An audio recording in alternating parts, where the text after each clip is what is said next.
Écoutez, plus on en apprend sur le dossier Northvolt, plus les doutes sont présents ou les apparences, je dirais, de traitement préférentiel à l'entreprise apparaissent évidents. Plus les demandes pour une plus grande transparence du gouvernement sont présents. Donc, je pense qu'ici, il y a une question de transparence, il y a une question de respect des processus. Lorsqu'on dit que la personne qui a été mandatée pour accompagner l'entreprise, telle que le voulait là, une directive formulée en 2020 et avec laquelle on pourrait être d'accord.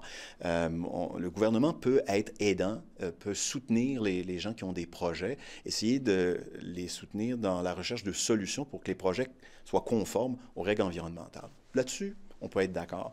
Mais lorsque c'est la même personne qui accompagne un projet, qui est aussi chargé de l'évaluer, on peut se demander s'il n'y a pas quelque part là, une espèce de mur pare-feu qui pourrait être imposé ou est-ce qu'il peut y avoir une partialité là, induite par le fait qu'on accompagne l'entreprise puis ensuite on juge de la validité de sa demande.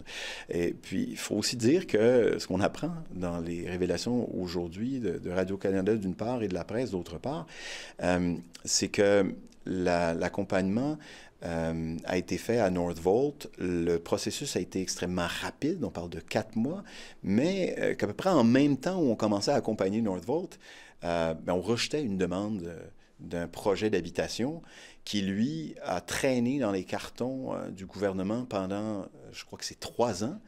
Et là, ce qu'on se demande, c'est est-ce que ce promoteur-là a bénéficié du même genre d'accompagnement? Parce que c'est la même personne qui a sanctionné le projet et qui l'a rejeté là, pour des raisons de destruction des milieux naturels.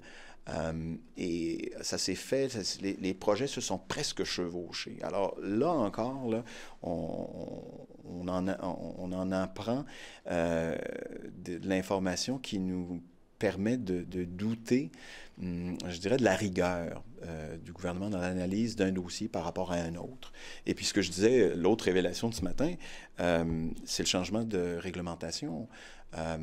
On sait maintenant, avec des preuves à l'appui, que la rencontre entre les représentants de Northvolt et le ministre Fitzgibbon s'est déroulée 2 semaines avant le dépôt d'une demande de changement de réglementation pour permettre, comme par hasard, à l'entreprise de déposer son projet sans avoir à subir une enquête du BAP.